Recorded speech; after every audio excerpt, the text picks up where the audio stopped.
जरा सोचिए एक ऐसी कहानी के बारे में जहां सच्ची श्रद्धा ने मतलब पक्के विश्वास ने एक बंजर जमीन पर पानी की धारा बहा दी। तो चलिए आज गोमुख की इसी हैरान कर देने वाली कहानी को जानते हैं। तो सवाल ये उठता है कि क्या सच्ची भक्ति में इतनी ताकत हो सकती है कि वो पत्थर को तोड़कर पानी निकाल दे। ये सिर्फ एक सवाल नहीं है बताए, ये एक पूरी की पूरी पौराणिक कथा का दिल है जो हमें उस विश्वास की गहराई में ले जाता है जो नामुमकिन को भी मुमकिन बना देता है। तो ये कहानी शुरू होती है बहुत बहुत समय पहले। उमरेठ के पास घने जंगल हुआ करते थे और इन्हीं जंगलों में रहते थे एक साधु, भगवान शिव के इतने बड़े भक्त कि उन्होंने अपनी पूरी जिंदगी ही उनकी भक्ति में लगा दी थी। और देखिए, उनकी भक्ति कोई आम भक्ति नहीं थी। जरा सोचिए, सालों तक न कुछ खाना न कुछ पीना, बस कठोर तपस्या। उनकी पूजा का तरीका भी बिल्कुल अलग था। सिर्फ भस्म और भगवान शिव के प्यारे बेलपत्र, बस यही था उनका सब कुछ।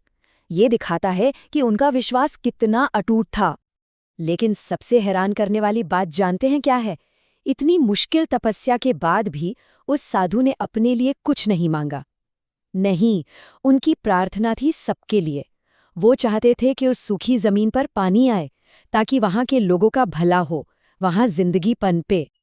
अब इतनी निस्वार्थ भक्ति, भगवान शिव ने ये देखा और वो बहुत प्रसन्न हुए।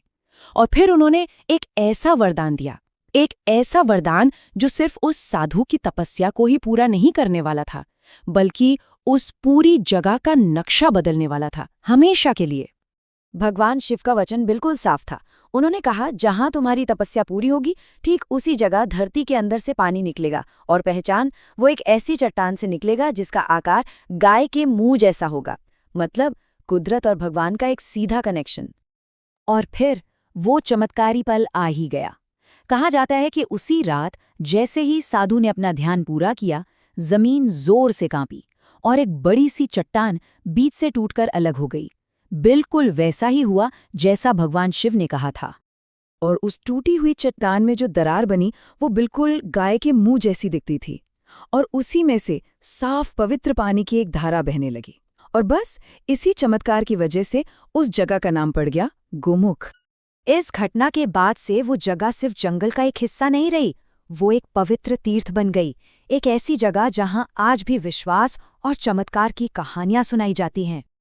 लोग मानते हैं कि ये जो पानी की धारा है, ये पवित्र गंगा का ही एक रूप है। वहां पर शिवलिंग, पार्वती जी, काल भैरव, वीरभद्र और हनुमान जी के मंदिर भी हैं। और मान्यता ये है कि यहाँ नहाने से, पूजा करने से सारी मनोकामनाएं पूरी होती हैं और हर दुख दर्द दूर हो जाता है। तो इस जगह की जो पवित्रता है, वो सिर्फ पुरानी कहानियों में नहीं है, वो आज भी जिंदा है। कैसे? हर साल यहाँ एक बहुत बड़ा मेला लगता है जो इस पूरी कहानी को मानो फिर से ताज़ा कर देता है। हर साल कार्तिक पूर्णिमा के ठीक बाद वो पूरा शांत जंगल भक्ति के संगीत और उत्सव की आवाज़ों से गूंज उठता है। ये उस सालाना मेले की शुरुआत होती है जिसका लोग पूरे साल इंतजार करते हैं। और इस मेले में भक्ति के ना कई अलग अलग रंग देखने को मिलते हैं।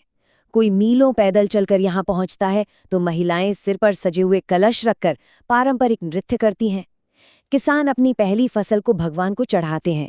मतलब हर कोई अपने अपनी श्रद्धा लेकर यहाँ इकट्ठा होता है। लेकिन रुकिए, ये मेला सिर्फ पूजा पाठ का ही नहीं है, ये पूरे इलाके के लिए एक बहुत बड़ा सामाजिक और सांस्कृतिक त्योहार भी है। यहाँ बड़े बड़े झूले लगते हैं, तरह तरह की दुकानें सजती हैं, लोक संगीत और डांस होता है। असल में ये ग्रामीण समाज के लिए मिलने जुलने और व्यापार का भी एक बड़ा मौका होता है। चलिए अब वापस उस चमत्कार पर लौटते हैं जो इस पूरी कहानी का दिल है, गोमुख की वो पानी की धारा। पता है इसकी सबसे कमाल की बात क्या है?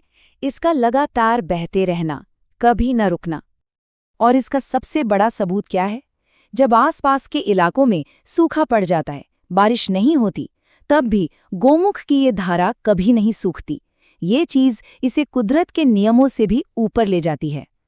तो जाहिर है लोग इस लगातार बहती धारा को सिर्फ पानी का एक जरिया नहीं मानते, वो इसे भगवान का सीधा सीधा आशीर्वाद मानते हैं। एक ऐसा संकेत जो उनके विश्वास को और भी पक्का कर देता है कि भगवान की कृपा हमेशा उन पर बनी हुई है। और आखिर में हम उसी सवाल पर वापस आ जाते हैं, गोमुख की ये कहानी हमें सोचने पर मजबूर कर देती है कि जहाँ विश्वास सच्चा हो, जहाँ भक्ति निस्वार्थ हो, क्या वहाँ जिंदगी देने वाला ये स्रोत कभी खत्म हो सकता है?